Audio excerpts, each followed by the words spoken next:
Hello and good morning students. मैं अपनी इस वीडियो में आपके साथ में सोशल साइंस सब्जेक्ट के यूनिट सिविक्स के chapter number 1 power sharing chapter के most important multiple choice question को आपके साथ में डिस्कस करूंगा। आपको मालूम होगा कि इस बार बोर्ड एग्ज़ाम में 13 क्वेश्चन मल्टीपल चॉइस के आने के चांस बनते हैं। इसलिए बोर्ड एग्ज़ाम में हमारे थ्योरी के साथ लॉन्ग शॉर्ट क्वेश्चन के साथ में मल्टीपल चॉइस क्वेश्चन गलत ना हो, इसके लिए हम लोग कंटिन्यूसली प्रैक्टिस करते रहेंगे। और मैं अपनी आने वाली वीडियोस में आपके साथ में चैप्टर वाइज जितने भी इम्पोर्टेंट क्वेश्चंस होंगे जो प्रीवियस बोर्ड एग्जाम में भी आ चुके हैं, आपके साथ में डिस्कस करूंगा। और साथ में सिर्फ मैं इस क्वेश्चन का आंसर ही नहीं बताऊंगा, आपको जो इसका एक्सप्लेनेशन होगा वो भी आपको साथ में बीच बीच में डिस्कस करता रहूँगा। चलिए तो हम स्टार्ट करते हैं आज अपने इस चैप्टर को, पावर शेयरिंग।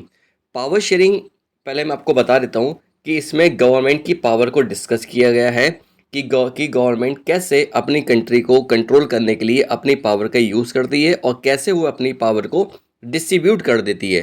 पावर शेयरिंग का मतलब ये है कि पावर का शेयर करना। जैसे कि हमारी इंडिया में जो गवर्नमेंट की पावर है वो सेंट्रल गवर्नमेंट, स्टेट गवर्नमेंट और लोकल गवर्नमेंट में डिस्ट्रीब्यूट होती है। सेम इस चैप्टर के अंदर हम 3 कंट्रीज़ के बारे में बात करेंगे। इसमें से हमारी जो फर्स्ट कंट्री है वो है श्रीलंका, सेकंड कंट्री बेल्जियम के बारे में हम डिस्कस करेंगे और थर्ड हमारी इंडिया के बारे में हम इस चैप्टर में डिस्कस करने वाले हैं। श्रीलंका के बारे में आपको बता दूं कि श्रीलंका जो कंट्री थी वो 1948 में इंडिपेंडेंट हुई। और श्रीलंका में 3 टाइप्स के लोग रहते हैं, जिसमें से जो फर्स्ट पर्सन है जिनको बोला जाता है सिन्हाला। सिन्हाला लोग वहाँ पर टोटल पॉपुलेशन का 74% है। सेकंड वहाँ पर जो लोग रहते हैं वो है तमिल्स। तमिल्स टोटल पॉपुलेशन का 18% है। और थर्ड क्रिश्चियंस, क्रिश्चियंस 8% है। वहाँ पर सबसे ज़्यादा जो लोग रहते हैं वो सिन्हाला रहते हैं 74%। इसलिए श्रीलंका गवर्नमेंट हमेशा सिन्हाला लोगों को ही सपोर्ट करती आई है, क्योंकि वहाँ पर मेजॉरिटी सिन्हाला लोगों की ही ज़्यादा है। और इलेक्शन के टाइम पर सिन्हाला लोगों की वजह से ही वहाँ पर इलेक्शन जीता या हारा जाता है। चलिए, तो आपको श्रीलंका के बारे में एटलीस्ट कुछ बेसिक पॉइंट्स तो मालूम चल चुके होंगे। अब मैं अपने मल्टीपल चॉइस क्वेश्चन को स्टार्ट करता हूँ और इसके क्वेश्चन आपके स्क्रीन पर शो हो चुके होंगे। क्वेश्चन नंबर 1, क्वेश्चन को रीड करने के बाद जो इसके आंसर होगा उस आंसर को आपको कमेंट बॉक्स में देना होगा। अगर आपको इसका आंसर कुछ भी मालूम है, ठीक है, आप अपना आंसर कमेंट बॉक्स में करें। उसके बाद जब मैं आपको एक्सप्लेन करूँगा फिर आप अपनी आंसर को करेक्ट भी कर सकते हैं और आगे के लिए आप याद भी करें। चलिए चलिए तो हम स्टार्ट करते हैं आज अपने क्वेश्चन नंबर 1 को। क्वेश्चन नंबर 1 गिवन है कि most of the Sinhala speaking people of Sri Lanka are. ये बोल रहे हैं कि जो वहाँ पे श्रीलंका में सिन्हाला स्पीकिंग लोग थे वो ज़्यादातर कौन थे। तो इसमें ऑप्शन आपके सामने शो हो रहे हैं। क्रिश्चियंस थे, हिंदूज थे, बुद्धिस्ट थे या फिर मुस्लिम्स थे। राइट। चलिए तो मैं वेट करता हूँ, आप इसका करेक्ट आंसर सोचिए और इसका आंसर कमेंट बॉक्स में दीजिए। 10 सेकंड का टाइम है आपके पास।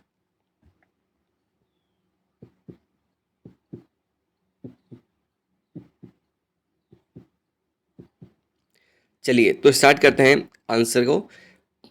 श्रीलंका में सिन्हाला स्पीकिंग जो लोग थे वो ज़्यादातर बुद्धिस्ट थे। राइट, सिन्हाला स्पीकिंग जो थे वो थे बुद्धिस्ट। इसको आप याद रखना। अब आता है question number 2। Sri Lanka emerge as an independent country in. मैंने बिल्कुल अभी स्टार्टिंग में अपने वीडियो में बताया था कि श्रीलंका कौन से ईयर में इंडिपेंडेंट हुई थी। अब अगर आपको इसका आंसर याद है तो जल्दी से इसका आंसर बताइए।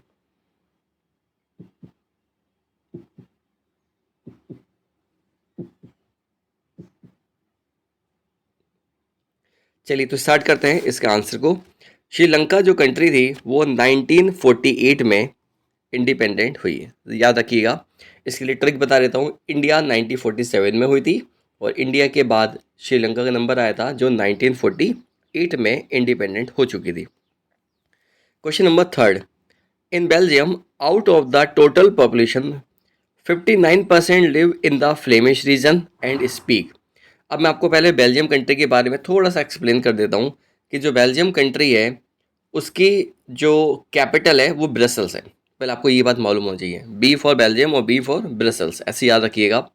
तो बेल्जियम कंट्री जो है उसकी जो कैपिटल है वो ब्रसल्स है, और जो बेल्जियम है उसमें 3 टाइप्स के लोग रहते थे। इसमें से जो फर्स्ट है वो है डच। डच पीपल जो थे वो 59% थे।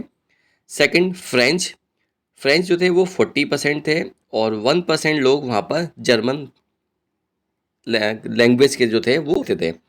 डच जो लोग थे वो 59% थे, और डच स्पीकर जो थे वो फ्लेमिश रीजन में रहते थे। तो मेरे ख्याल से अब आपको इसका आंसर मिल गया होगा कि 59% जो लोग थे वो फ्लेमिश रीजन के थे, और वो कौन सी लैंग्वेज बोलते थे, तो वो डच लैंग्वेज को बोलते थे। ये आप ध्यान रखना, श्रीलंका में सबसे ज़्यादा जो लोग थे वो सिन्हाला थे, और बेल्जियम के अंदर जो सबसे ज़्यादा लोग रहते थे वो डच लोग रहते थे। तो एटलीस्ट आपको मेजोरिटी के बारे में तो मालूम होना चाहिए, ठीक है। अब हम बात करते हैं क्वेश्चन नंबर 4 की। In the nation of Sri Lanka the Sri Lankan Tamil population is concentrated in the.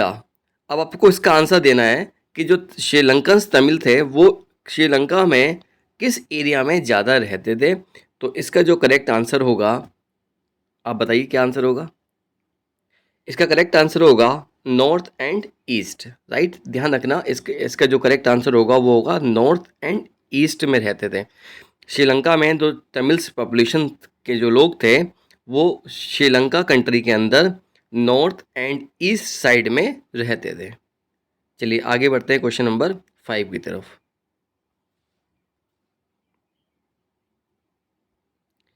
Question number 5 आपकी स्क्रीन पर शो हो चुका होगा,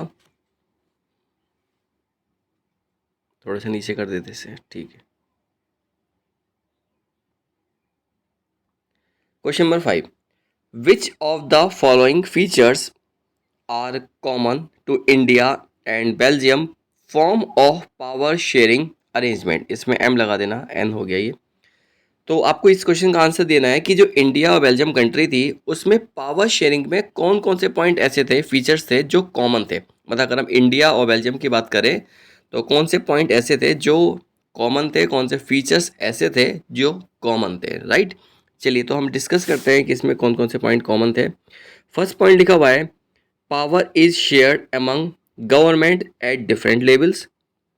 second, power is shared among different organs of government. ये करेक्ट आंसर है, ठीक है। तो इसका पहला तो करेक्ट आंसर हो गया B, power is shared among different organs of government. हमारी इंडिया में भी जो पावर शेयर है किया जाता है वो गवर्नमेंट के डिफरेंट ऑर्गन्स में किया जाता है, और बेल्जियम के अंदर भी। अब इसमें जो ऑप्शन नंबर ए आप कंफ्यूज हो रहे होगे कि power is shared among government at different levels, ये हमारी इंडिया में तो होता है लेकिन ऐसा बेल्जियम में नहीं होता, राइट। बेल्जियम के अंदर और इंडिया के अंदर जो गवर्नमेंट की पावर है वो डिफरेंट ऑर्गन्स में डिस्ट्रीब्यूट होती है। Point number second, C point, power is shared among different social group. हाँ बिल्कुल ठीक है, हमारी इंडिया में भी और दूसरी कंट्री में भी, बेल्जियम के अंदर भी जो गवर्नमेंट की पावर है वो सोशल ग्रुप में डिस्ट्रीब्यूट होती है। और third, power is shared among different parties, ये भी करेक्ट आंसर है। तो ये 3 पॉइंट्स जो हो गए वो कॉमन पॉइंट्स हो गए, बी सी एंड डी। तो बच्चों इसका करेक्ट आंसर हो जाएगा option number B. Option number B इसका करेक्ट आंसर हो जाएगा कि जो दोनों कंट्री है उसमें पावर जो है वो डिफरेंट ऑर्गन्स में डिस्ट्रीब्यूट होती है। सेकंड, गवर्नमेंट की जो पावर है वो डिफरेंट ग्रुप्स में डिस्ट्रीब्यूट होती है। और थर्ड, गवर्नमेंट की जो पावर है वो डिफरेंट पॉलिटिकल पार्टीज में भी डिस्ट्रीब्यूट होती है। ये बात आपको कॉमन भी मालूम होना चाहिए, ज़रूरी नहीं है कि आपको सिर्फ इस क्वेश्चन का आंसर ही मालूम हो। अब हम बात करते हैं क्वेश्चन नंबर 6 की। In Belgium there were tension between the Dutch speaking and speaking communities during the 1950s and 1960s। अब आपको बताना है कि जो बेल्जियम कंट्री थी उसमें सबसे ज़्यादा प्रॉब्लम किन लोगों के बीच में होती थी। तो अभी आपको मैंने बताया था कि जो बेल्जियम कंट्री है उसमें 59% जो लोग थे वो डच स्पीकिंग थे। मैं डी लिख देता हूँ डच का। 59% लोग कौन थे? 59% जो लोग थे वो डच स्पीकिंग थे, और 40% जो पीपल थी, पॉपुलेशन जो थी वहाँ की, वो फ्रेंच स्पीकिंग थी। सही है। अब आप समझ गए होंगे कि ये दोनों बिल्कुल लमसम पास में लग रहे हैं, 59% एंड 40%। अच्छा, इसमें मैं आपको एक स्पेशल पॉइंट बताऊं कि कंट्री के अंदर जो था टोटल, बेल्जियम कंट्री के अंदर 59% लोग डच थे और 40% जो लोग थे वो फ्रेंच थे। मतलब कंट्री में डच ज़्यादा थे और फ्रेंच कम थे। लेकिन जो बेल्जियम की जो कैपिटल है ब्रसल्स, उस ब्रसल में उल्टा था। ब्रसल्स में जो था वो 20% जो लोग थे, जो 20% थे वो थे डच और 80% थे वो फ्रेंच थे। मतलब अगर आप ब्रसल्स कैपिटल की बात करते हो तो डच कम थे, फ्रेंच ज़्यादा थे, और कंट्री की बात करते हो तो डच ज़्यादा थे, फ्रेंच कम थे। जैसे आपको दिख रहा होगा, डच 59% थे और फ्रेंच जो थे वो 40% थे। अब मेरे ख्याल से आप इसका आंसर तो अब समझ चुके होंगे। इसमें ये पूछ रहे थे कि डच स्पीकिंग और किस स्पीकिंग कम्युनिटी के बीच में आपस में टेंशन रहती थी। तो होप सो अब आप इसका आंसर दे। इसका करेक्ट आंसर होगा फ्रेंच। डच लोगों में और फ्रेंच में आपस में सबसे ज़्यादा जो भी टेंशन थी वो होती रहती थी। चलिए हम बात करते हैं अपने नेक्स्ट क्वेश्चन की। क्वेश्चन नंबर, हम आते हैं अब 7 पर। इसको रफ कर देते हैं जल्दी से।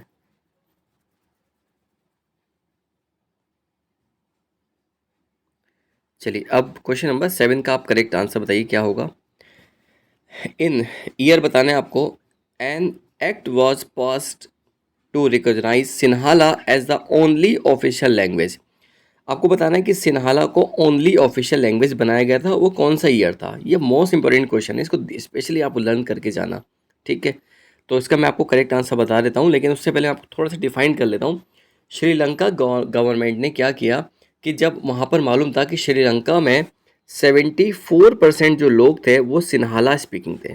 श्रीलंका में 74% कौन थे? सिन्हाला थे। अब आपको दिख रहा है कि सिन्हाला लोग सबसे ज़्यादा थे और सिन्हाला लोग सबसे ज़्यादा पॉलिटिकल पार्टीज़ को इफ़ेक्ट करते थे। इसलिए वहाँ पर जो भी गवर्नमेंट होती थी वो सिन्हाला लोगों को ही सपोर्ट करती थी, सिन्हाला लोगों को ही सबसे ज़्यादा फैसिलिटी ही प्रोवाइड करती थी और उन्हीं से रिक्वेस्ट करती थी कि आप हमें वोट दें, या जो भी सपोर्ट चाहिए होता था वो सिन्हाला लोगों को ही देते थे। इसके लिए श्रीलंका गवर्नमेंट ने क्या किया, 1956 में, इसका करेक्ट आंसर हो गया 1956। 1956 में एक एक्ट पास करा और उसमें ये बोला गया कि श्रीलंका में सिन्हाला लैंग्वेज जो होगी वो ओनली ऑफिशियल लैंग्वेज होगी। मतलब अगर आपको गवर्नमेंट से कोई बात करनी है या ऑफिशियली आपको कोई बात करनी है तो आपको सिन्हाला लैंग्वेज में ही बात करनी होगी, सिन्हाला लैंग्वेज में ही आपकी कम्युनिकेशन होगी। अदर लैंग्वेज में कोई भी लेटर को एक्सेप्ट नहीं किया जाएगा, ना ही आपकी कोई बात सुनी जाएगी। श्रीलंका में आपको मालूम है कि सिन्हाला लोग रहते थे, तमिल्स रहते थे और क्रिश्चियंस रहते थे। तो तमिल्स और क्रिश्चियंस लोगों को भी सिन्हाला लैंग्वेज सीखनी पड़ती थी, तभी वो गवर्नमेंट से कोई भी कम्युनिकेशन कर पाते थे। तो बच्चों इसका आंसर हो गया 1956। अब हम बात करते हैं क्वेश्चन नंबर 8 की। The amended constitution of Belgium prescribe that the number of, इसका आंसर आपको बताना है, and French speaking minister shell be equal in the central government. अब देखो बात किसकी हो रही है, बात हो रही है बेल्जियम कंट्री की। अच्छा, बेल्जियम और श्रीलंका में आप कॉमन बात देख रहे हैं, एक चीज़ देख रहे हैं कि बेल्जियम कंट्री जो थी ना वो उन्होंने कभी भी पार्शलिटी नहीं करी। बेल्जियम कंट्री के अंदर आपको मालूम है कौन रहते थे, डच स्पीकिंग और फ्रेंच स्पीकिंग रहते थे। और वहाँ पर भले ही डच लोग ज़्यादा थे लेकिन वहाँ की कंट्री ने कभी भी डच और फ्रेंच लोगों के साथ में कभी भी पार्शलिटी नहीं करी। उन्होंने डच, फ्रेंच और जर्मन, वहाँ पर जर्मन जो लोग थे वो केवल 1% थे, लेकिन उसके बाद भी बेल्जियम कंट्री ने कभी भी किसी के साथ में पार्शलिटी नहीं करी और तीनों को इक्वल राइट्स दिए। बोला कि कोई भी पॉलिटिकल पार्टी बनाई जाएगी, कोई भी डिसीजन लिया जाएगा तो हम डच, फ्रेंच और जर्मन सबको इंक्लूड करेंगे। लेकिन जो श्रीलंका गवर्नमेंट थी उन्होंने ऐसा नहीं किया था, उन्होंने हमेशा सिन्हाला को ही सपोर्ट किया, क्योंकि उन्हें उनका ये मानना था कि सिन्हाला मेजोरिटी बहुत ज़्यादा है और वही सबसे ज़्यादा सपोर्ट करती है, कंट्री को इफ़ेक्ट करती है। तो उन्होंने हमेशा सिन्हाला को ही सपोर्ट किया, राइट। तो अब इसका हम बात कर रहे थे क्वेश्चन नंबर 9 की। तो क्वेश्चन नंबर 9 आपसे ये पूछ रहा था कि, सॉरी, क्वेश्चन नंबर हम बात कर रहे थे किसकी, 8 की बात कर रहे थे। पहले 8 देख लेते, क्वेश्चन नंबर 8 को देख लेते पहले हम, कि वहाँ पे जो कॉन्स्टिट्यूशन बनाया गया था उसमें किन लोगों को इक्वल बोला गया था? कह रहे French speaking ministers shall be equal to the central government, ठीक है ना। कौन कौन से कंट्री थी? तो अभी आपको मालूम चल गया कि जो बेल्जियम कंट्री उसमें फ्रेंच स्पीकिंग लोग रहते थे और डच रहते थे, ठीक है ना। तो इसका मतलब क्वेश्चन नंबर 8 का आप आंसर बता सकते हो क्या होगा, बताइए। तो इसका करेक्ट आंसर हो गया डच, राइट। क्योंकि जो बेल्जियम कंट्री थी उन्होंने डच और फ्रेंच स्पीकिंग मिनिस्टर्स को सेंट्रल गवर्नमेंट में इक्वल पावर प्रोवाइड कराई गई थी। चलिए क्वेश्चन नंबर आ जाते हैं हम 9 में।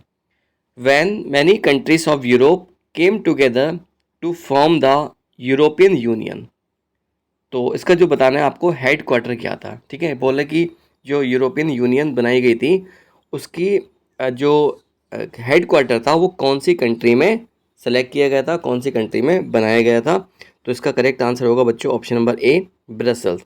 ब्रसल को इन्होंने अपना हेड क्वार्टर सेलेक्ट किया था, ठीक है। एक बार फिर देख लो, when many countries of Europe came together to form the European Union, ठीक है ना। तो यूरोपियन कंट्री जब आपस में आई थी तो यूरोपियन यूनियन बनाया था और इन्होंने अपनी हेड क्वार्टर को ब्रसल्स को सेलेक्ट किया था। ब्रसल आपको मालूम है ब्रसल क्या है? ब्रसल जो है वो बेल्जियम कंट्री की कैपिटल है। तो बेल्जियम कंट्री की जो कैपिटल है ब्रसल, उसको इन्होंने अपना हेड क्वार्टर सेलेक्ट किया था। अच्छा, ब्रसल की जगह अगर वहाँ पे बेल्जियम ऑप्शन आ जाए एग्जाम में तो आप इस पर भी करेक्ट ही टिक करेंगे। चलिए क्वेश्चन नंबर हम बात करते हैं अब 10 की।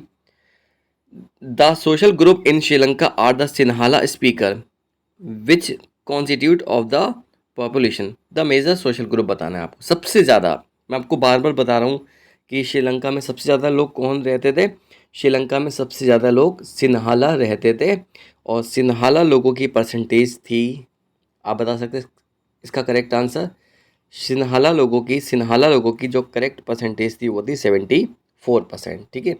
श्रीलंका में 74% जो लोग रहते थे वो सिन्हाला रहते थे और 18% जो लोग थे वो तमिल्स थे और 8% जो लोग रहते थे वहाँ पर वो रहते थे क्रिश्चियन, ठीक है। तो ये अपने पास आप डायरी में नोट कर लीजिए क्योंकि पावर शेयरिंग चैप्टर इन्हीं कंट्रीज पर डिपेंड है। तो आपको जितने भी पॉइंट्स मैं आपको बता रहा हूँ ये आपको लर्न होने चाहिए।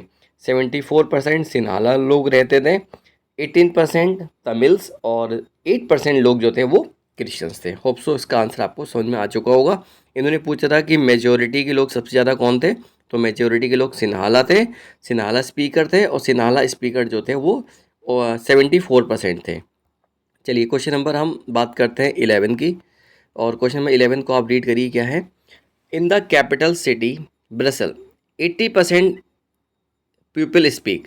अभी देखो मैंने आपको बताया था कि जो बेल्जियम कंट्री है उसमें कंट्री के अंदर डच लोग ज़्यादा रहते थे और फ्रेंच ज़्यादा थे, फ्रेंच कम थे। डच कितने थे? डच थे 59% और जो हमारे फ्रेंच लोग जो वहाँ पर रहते थे वो थे 40%। ये बात हो रही थी हमारी टोटल कंट्री की, ठीक है, कंट्री की बात हो रही है। लेकिन इन्होंने कंट्री के बारे में नहीं पूछा, इन्होंने इस क्वेश्चन में पूछा है जो कैपिटल है, in the capital of Brussels. Brussels capital के बारे में पूछ रहे हैं, ठीक है, बेल्जियम की कैपिटल के बारे में पूछ रहे हैं। तो जो ब्रसल कैपिटल है उसमें जो 80% लोग थे वो डच थे, सॉरी 20% जो लोग थे वो डच थे और 80% जो लोग थे वो फ्रेंच थे। 80% लोग जो थे वो फ्रेंच थे, ठीक है। तो कैपिटल में फ्रेंच लोग ज़्यादा रहते थे। तो इसमें यही पूछ रहे हैं कि 80% पीपल स्पीक, तो 80% लोग क्या बोलते थे?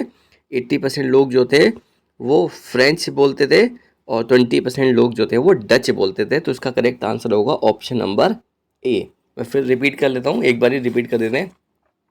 जो ब्रसल कैपिटल थी उसमें 20% जो लोग थे वो डच थे और 80% फ्रेंच थे, ठीक है, कैपिटल के अंदर।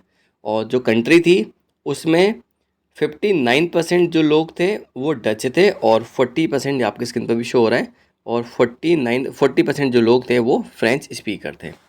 चलिए अब हम बात करते हैं क्वेश्चन नंबर 12 की और क्वेश्चन नंबर 12 का जो क्वेश्चन है वो लिखा हुआ है out of the total population of Belgium, अब बताना कितने percent of people live in the region and speak French, ठीक है। अब इसका जो करेक्ट आंसर होगा क्वेश्चन नंबर 12 का, उसका करेक्ट आंसर हो गया इसका करेक्ट आंसर हो जाएगा क्वेश्चन नंबर 12 का, वो होगा 40%। ठीक है, तो ये आपके बच्चों आज से 12 multiple choice question. Hope so आपको इसका आंसर समझ में आ चुके होंगे। कोई भी कन्फ्यूजन हो आप कमेंट बॉक्स में आप मुझे मैसेज कर सकते हैं। मैं नेक्स्ट वीडियो में आपका कुछ चैप्टर नंबर 2 डिस्कस करूँगा, और साथ में आने वाली वीडियोस में जो बोर्ड एग्जामिनेशन के इम्पोर्टेंट क्वेश्चंस है वो भी आपके साथ में डिस्कस करूँगा विद एक्सप्लेनेशन। चलिए, अभी 12 क्वेश्चन के बाद एक आपका टेस्ट होता है, और इसका आंसर आपको कमेंट बॉक्स में करना होगा। इसका आंसर मैं अभी आपको नहीं बताऊंगा, क्विक टेस्ट है ये आपका, और आपको आंसर देना होगा इसके अंदर। In Belgium out of the total population 59% live in the Flemish region and speak. ये मोस्ट इंपॉर्टेंट क्वेश्चन भी है, इसलिए मैंने आपको इस क्वेश्चन को टेस्ट के लिए सेलेक्ट करा है। तो आपको आंसर देना होगा कि 59% जो लोग थे वो फ्लेमिश रीजन में रहते थे, और वो कौन सी लैंग्वेज बोलते थे।